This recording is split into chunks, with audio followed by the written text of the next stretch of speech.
Beer with the Bosses. Big thank you to Patrick Mayock that's suggested this title. Again, let's loosen up here, guys. I think I'm hopeful that you will say things that the people haven't heard or known before. And the people on the panel, when we were putting it together, I was asked to moderate the session.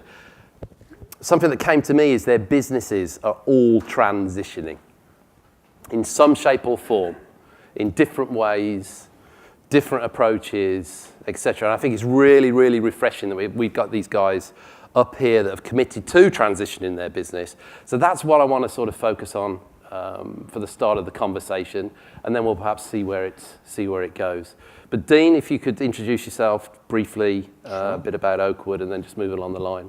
That'll be great. So I'm Dean Schreiber. I'm the Managing Director of Oakwood for our Asia Pacific operations. For those of you who don't know Oakwood, we're a corporate housing provider and a service department operator.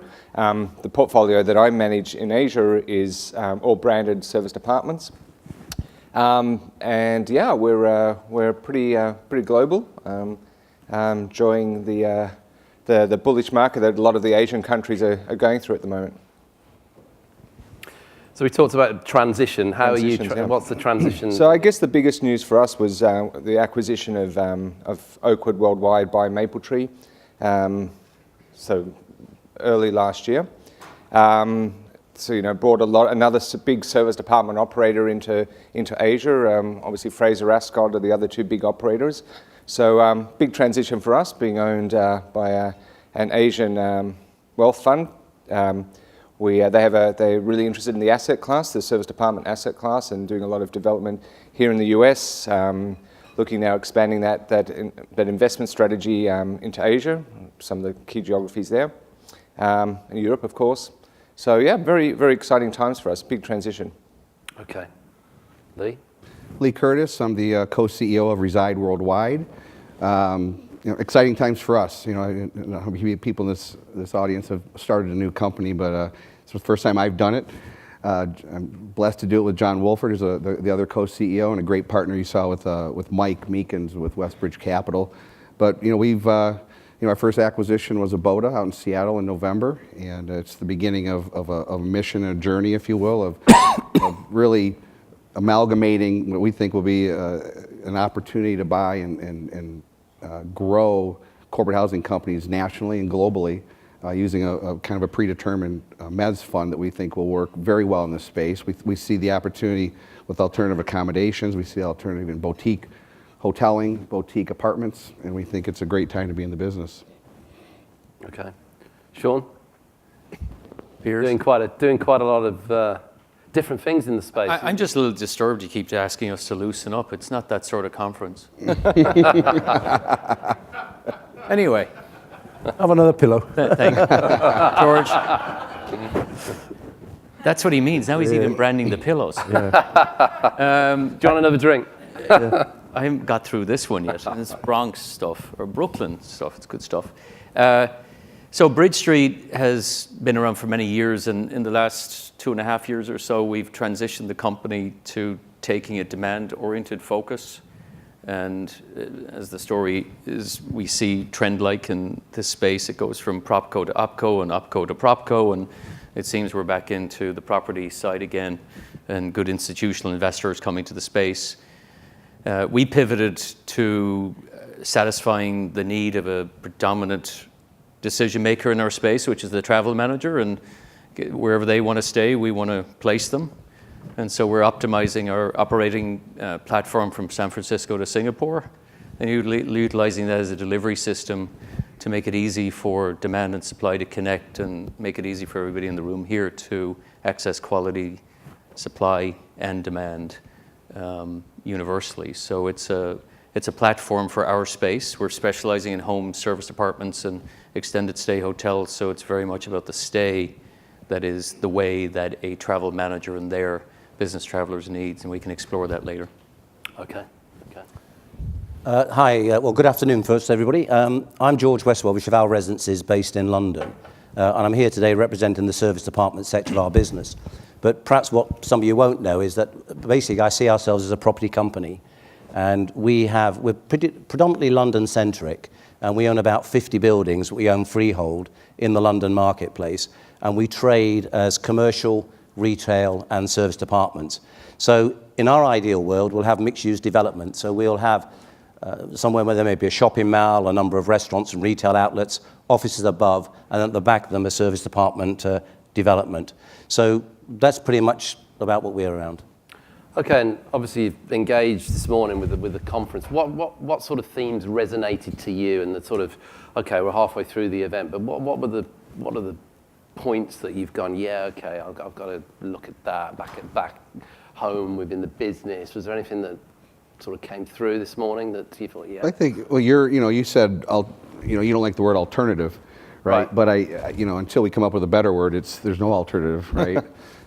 There's a lot happening around that space that I think this particular conference we're a lot more open to the conversation. I think previous conferences we're fighting it, we're trying to find ways to push it away, and I think this is the first conference where I'm hearing people talk about bringing it closer, right? The fact is it's bigger than the rest of us, and now it might be in small pieces, but those pieces add up to a pretty big market. It's shifting the way people buy, it's shifting the way we think about accommodations, it's shifting the way we think about investing.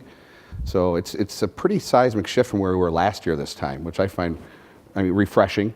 Yeah. I think it's a big reason why RESIDE kind of came out of the ground the way it did, was to try to embrace that new economy. What's the right way to play in that space? I don't know if we've nailed it, but I know that we started with that mission of let's get close to it, figure out how to bring it closer versus try to build a wall around it. Yeah, it's interesting to see the space mature. When we founded the conference, what was it? 6 years ago? Yeah, 6 years ago. With Russell Kett. Yeah. The conversation was just getting an investment forum together where broad-ranging service attributes of corporate housing would get together and have a dialogue. Now we've moved on to, the table stakes are experiences. That's just the table stakes, because that's what Airbnb has led the way with. And then you watch the transformation of the hotel community, understanding that they have to bring something new to the table, and we are bringing something new to the table.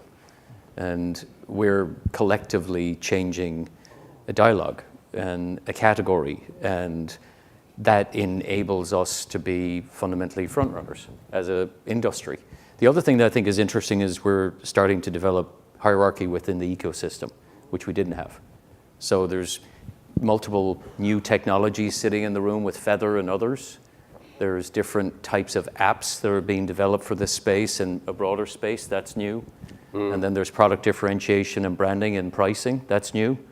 I'm not too sure how to think about this STAR report when you look at basically flat ADRs for the last 4.5 years, according to the general statistics. That's disturbing considering our services have gone up. So the visibility of information, ecosystem hierarchy, applications and development of new thinking coming into the space is all new. So I'd agree with you. It's 2 years, 3 years in, we're in a new space, but the enemy is out there, not within. Let's repeat that. The enemy is out there, not within. What do you mean by that?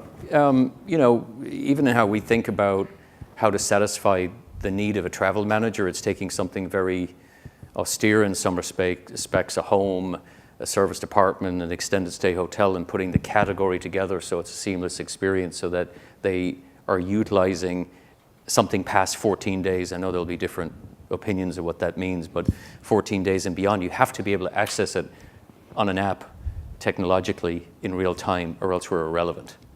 Yeah. Completely irrelevant. And so that content, be it on an API content or on a data content capability, has to be served up the way they need to do it on their screens, be it through any form of the TMCs or any of the access points, and then we're not alternative. Right. We're there. We're a rational product offering. To me, I think the biggest thing that came out, which several people spoke this morning about how Airbnb had helped create awareness of the service apartment sector, which I think we all agree with. But to me, I think the biggest thing, certainly in the UK space, that people are talking about of late, is the acquisition of Brookfield, by Brookfield, of Seiko. And that really has changed the dynamics. It's been by far the largest single transaction that's occurred.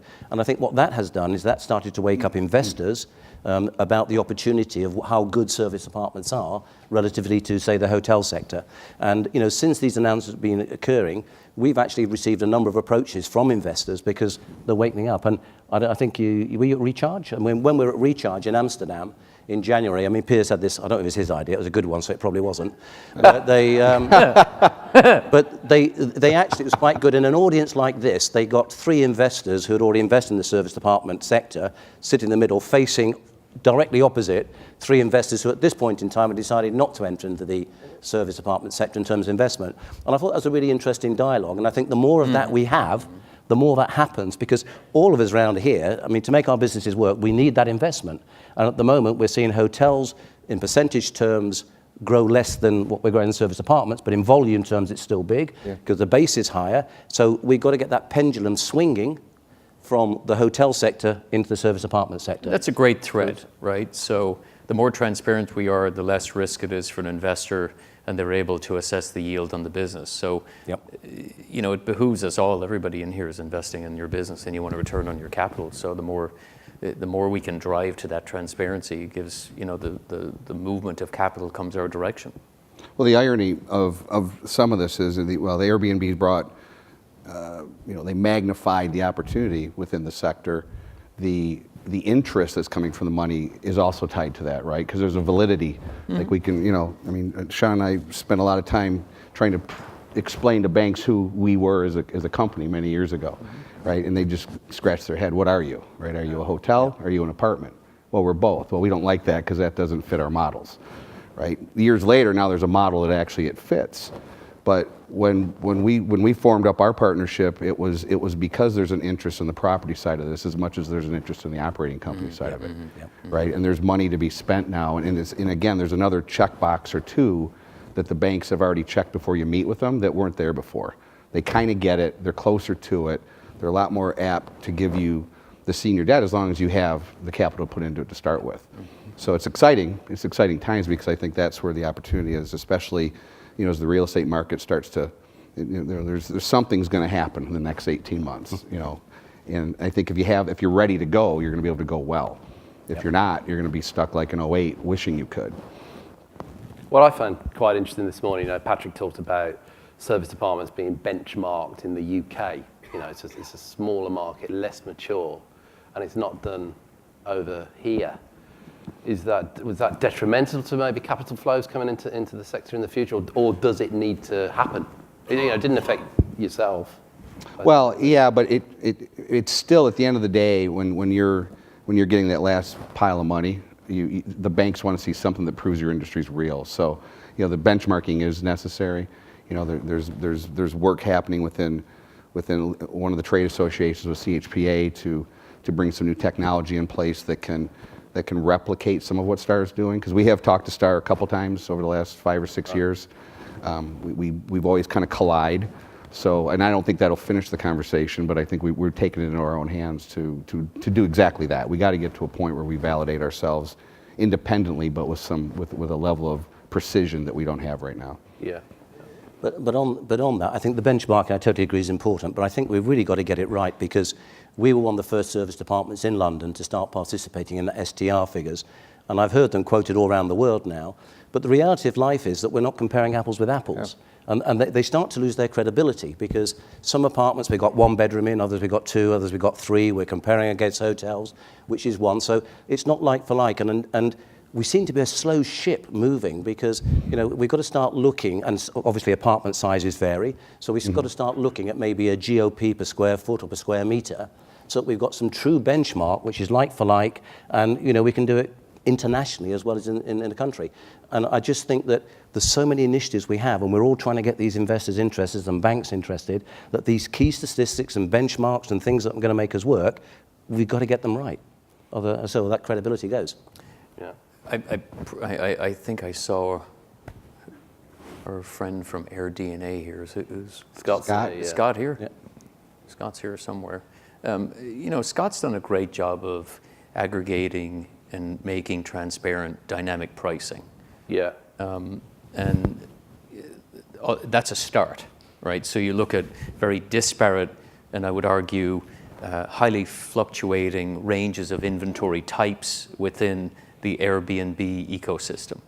But I think they've done an outstanding job of making sense of that and then showing some type of rationale. We in portions of the alternative accommodation space, some spaces are more mature at that and some are not. We've been talking about this for as long, and I'm relatively new to it, but it's still 8 years, and it seems we haven't moved at all on making ground with that. It seems a perpetual dialogue. So whether we've solved it or not, I mean, there's plenty of information out there about dynamic pricing and lots of information about yield per square foot on an apartment, and then you layer on some guess of what a profitability margin on it is, and then probably most people aren't going to be wrong. It's a range. But that is an inhibitor to capital, without having a third-party validity to establishing a yield value for these types of businesses. So whether this gets solved by an association or an independent, I think it's inspirational what AirDNA has done and can probably do even more with that. So I'm sure we'll learn something from that. Yeah. Scott's not in the room, I don't think, but just it's been referred to. Just tell him we were talking about him behind his back. Yeah. Scott's got a session. It's basically about Airbnb and how he ultimately, I suppose, provides a benchmark for that space. So he's got a session in about an hour and a half. Not to make you nervous, but he hasn't picked up his badge yet.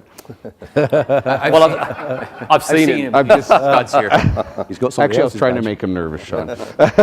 Don't make him any more nervous than what he is. You need another beer, you're all right. I'll have two.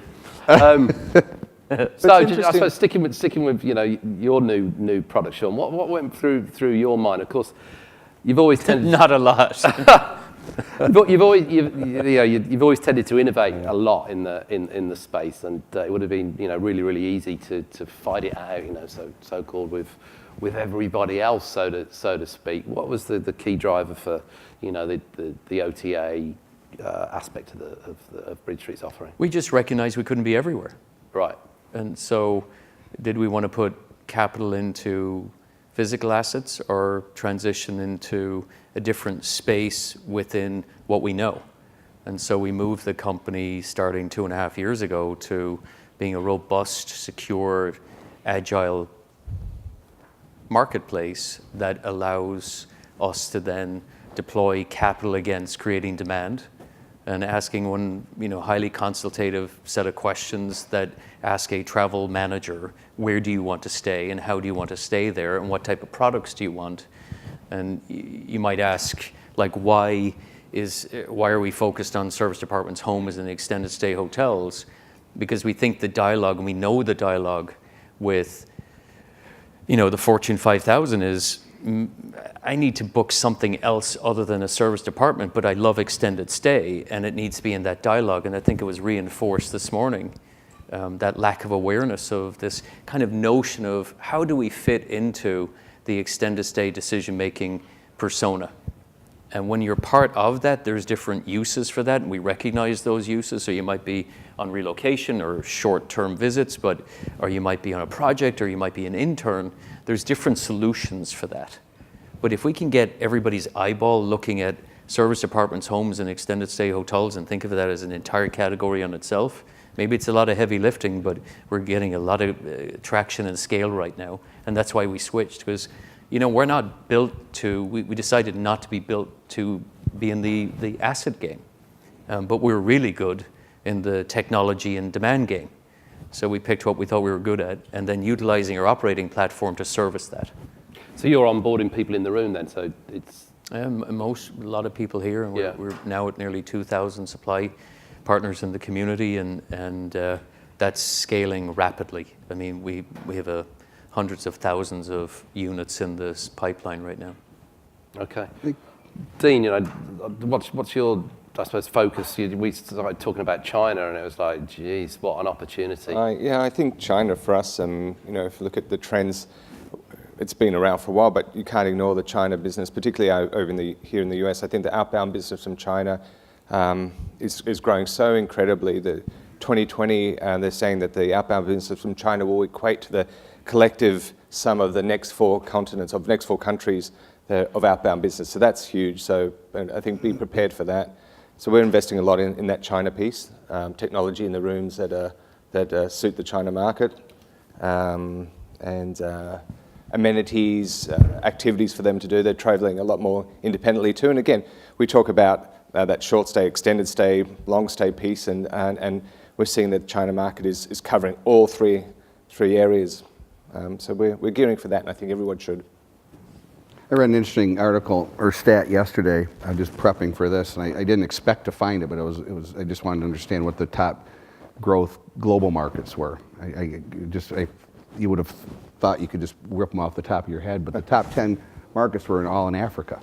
Right. Which then you dig into that, and it's the Chinese are coming into Africa. Yeah, absolutely. Right. So you got a whole new Chinese market emerging in another continent. Yeah. Which is going to be interesting to watch develop, because there'll be a play there at some point. Okay. As Saudi around now, what's happening in Saudi with the Crown Prince that's visiting here? That's the Saudi market's going to open up pretty amazing. You're quite close to the Middle East market, George. What's your take on Saudi and what's happening over there? $500 billion Yeah. is what they set aside. No, I think it's the opportunity there. I mean, Dubai at the moment is still growing, and they're looking to towards the 2020 Expo. And if you now look at the new airport that they've opened and what they're developing, so there still seems to be a lot of growth in Dubai. And although you've got some commentators that say in 2020 the bubble's going to burst, other people I talk to and say, well, every 5 or 7 years Dubai has that bubble burst, but it seems to have enough demand drivers to bring people in. And they've just opened up Dubai World, which is their version of Mickey Mouse and Disney. They know what it's like, by the way. But I think if you look at somewhere like in Saudi now, as you say, with this new Crown Prince, I mean, 70% of their population are under 30. Yeah. And they've got these very old religious and political kind of legislations. And this commitment now to create a whole new city with new list of laws and regulations outside of what it is, it's going to be massive. And they're looking at doing this in terms of time frame by 2030. So there's going to be a lot of opportunity for people to get involved in that space over the next few years. And that's a very interesting dialogue, right? So it's hard to be everywhere. Because even if we look at the political landscape, and then the capital that was going into Africa started 25 years ago, largely driven by natural resources that the Chinese jumped on, and smartly and rightly so, is that as the political landscape is clearly revealing itself to be far more complicated, some of it populist, some of it nationalist, and some of it wide opening their borders, it's a huge opportunity for this space to, with caution, enter and be early in some to compensate for mature in others, and then to connect that in a way that connects these vast geographical real-time needs that various travelers have, and it'll be so different in Saudi than it is in the 10 countries in Africa that matter. Yeah. So it's a complicated time to even choose, because we've probably got more choice than we have resources. So it's picking your true north will also be, I think, a challenge for a lot of companies. You're right, and finding that right partner, that's the caution that you're talking about, is you've got to pick the right partner to work with in those countries. And the right partner. Yeah. Okay, just to clarify. And commit so to you do need a partner in China, is correct? Or? For the growth and the expansion that you want to do, I think you do. I mean, you're talking the scale in China, for example. We're talking to a developer there that has 1 million apartments. I mean, that scale just. And that's just in Guangzhou. That's just in Guangzhou, yeah, exactly. Oh, he's loosening up. I'm getting there. I think there's a geographic lane that you got to watch, but I think there's a business model lane too. And I think Sean spoke to it, with BridgeStreet's pivot, and I think this economy opens you up to being. You could be a lot of things, and you could dilute yourself to the point where you're nothing. Right. Right. Student housing, assisted living. Boutique apartments, I mean, you start to add it all up. You go, what am I going to be, right? Yeah. And then, but is there a way to take the core of what you do, and play in those spaces in a way that makes sense, right, without overextending yourself? The difference we have, I think, and again, there's the traditional service apartment, part hotel model where there's, it builds up like a hotel to some extent. You have to get permits, you have to build it, you have to think about it, you got to go get money. Then corporate housing can just flex and suddenly be somewhere for no reason at all, with no discipline, right? And you start to chase the cloud, and you got to be careful there. And I think this because of what Airbnb's done there, I think there's a little bit of, sometimes there can be this reactionary panic to your business model. It's like, I got to do this now. Yeah. Right? Yeah. And in this business, that, you know, especially if you don't own it, the cost of vacancy is just debilitating. So you can suddenly find yourself with a great idea that tanks your company. So you have to pick your lane, know your business model, do the discipline. Don't fall in love with what the spreadsheet says, but use some common sense too. But don't you find that you kind of have to be everywhere these days because your customer wants you to be everywhere? Well, there's ways to be everywhere. You know, I think networks, I mean, there's no way to avoid it. I think that's the beauty of this room, you know, different than the hotel world.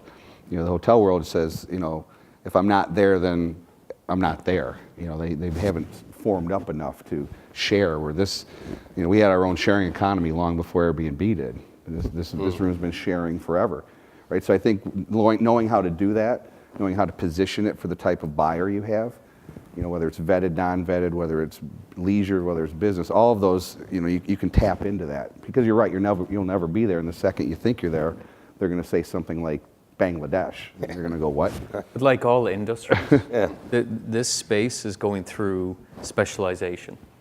And we're just, I think, a little latent in that, in the sense of there's a space for everybody to help enhance the broader space. The statistic is numbers. I think Gordo was quoting those. I mean, it's a $550 billion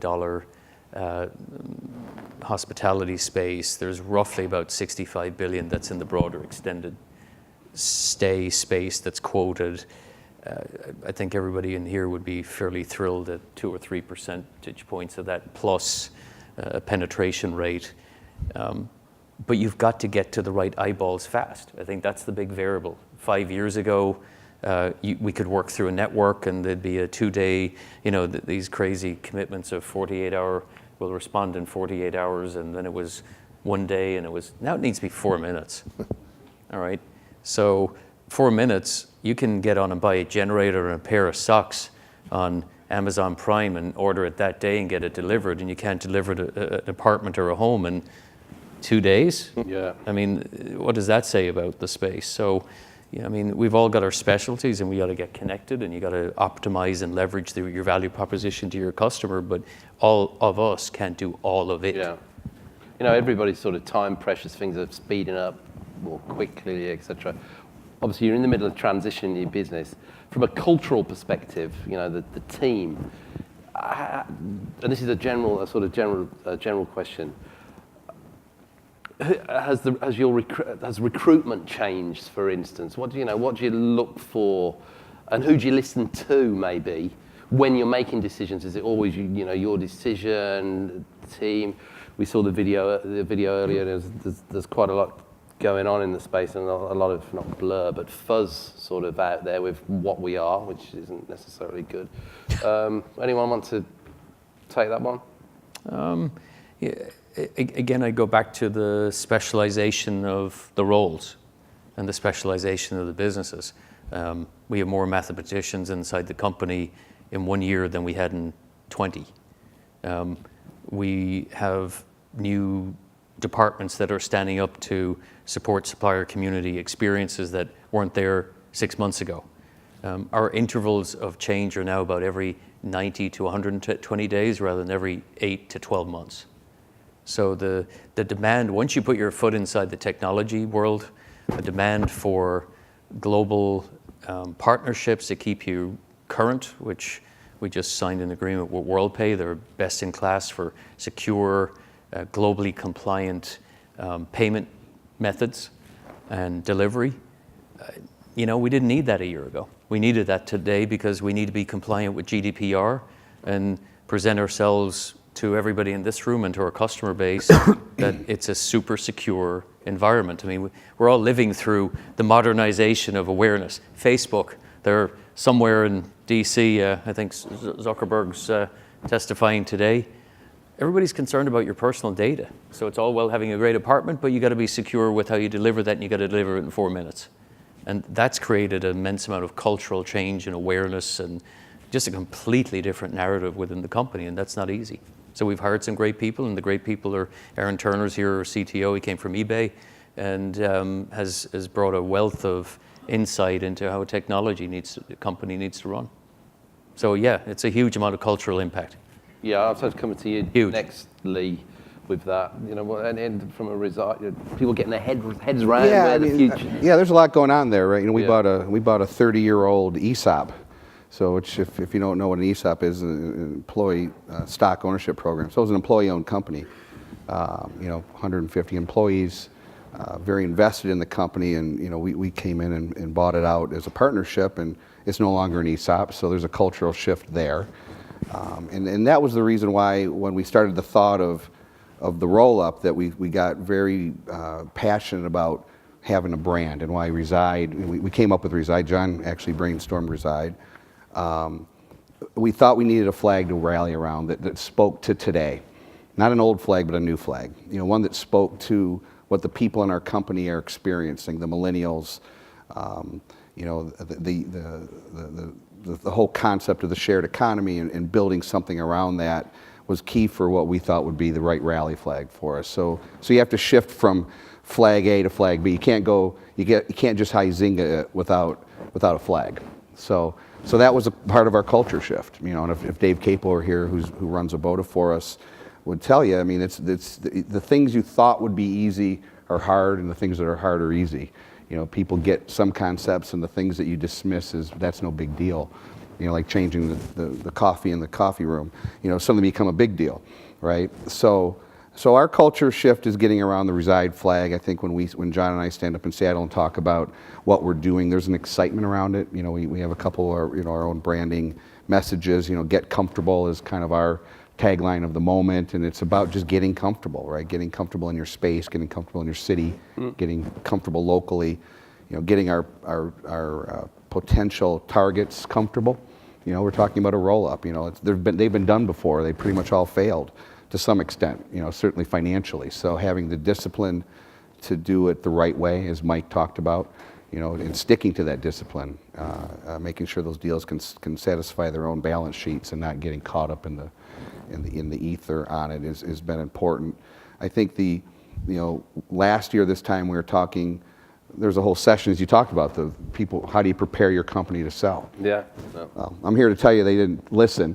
So the diligence is a lot harder than it should be, but the energy's there. I think everyone is excited to think about the industry shifting and to participate in it and to have a thoughtful approach to it. So now we have cultures of, Abota with other companies that we're looking to acquire starting to merge.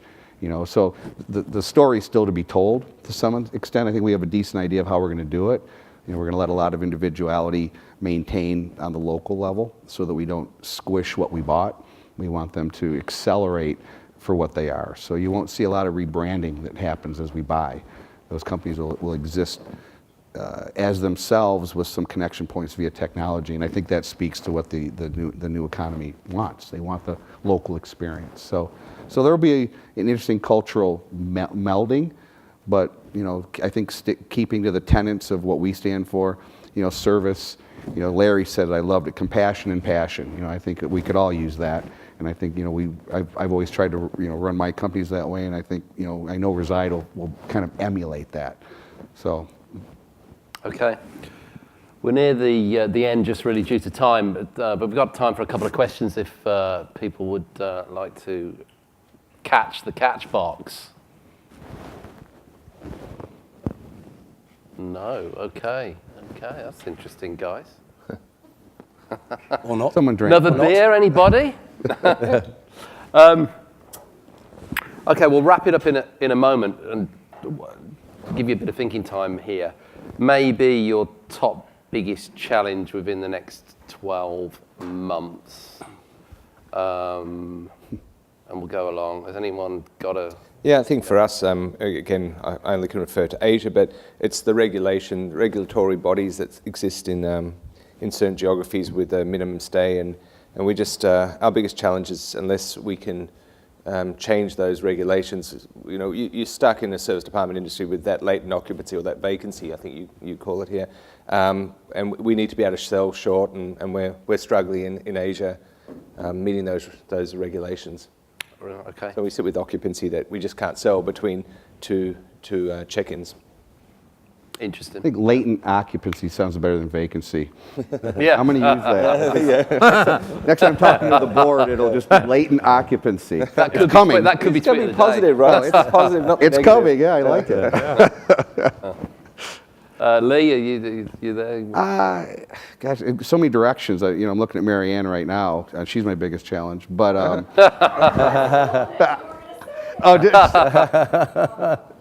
no, but I'll take it from the industry side, right? I think from CHPA's side, it's George talked about, it's data, right? It's just we have been beating a data drum for as long as I've been in the business. We have started and failed on multiple initiatives to find a way to get the benchmarking, get data that makes sense for our industry. We're investing, it's one of our biggest initiatives with CHP this year. We're investing over $100,000 into a BI tool that will link up to PMSs and pull data, right? Now, seems simple, and I bet everyone in this room would say, okay, but it's not going to be simple because we got to get downline with that. And there's going to be fear and trepidation about, pulling data, but we need it. So I think, for that then cascades into, just my own challenges as we start to grow our business and need to prove out our business. So they're kind of connected. Sure, thank you for that. Sean? I would agree with you on the regulatory issue. I think it's a big impact macro issue for everybody that's in this space. It's still unclear as to what the local regulators are doing, the national regulators, and then how that interfaces with the mood of every jurisdiction in the country as to what they view a threat of taxes, basically how they collect their money. Internally, we are scaling fast, and so, culturally, I think you go back to the cultural aspect when we talk to our customer base.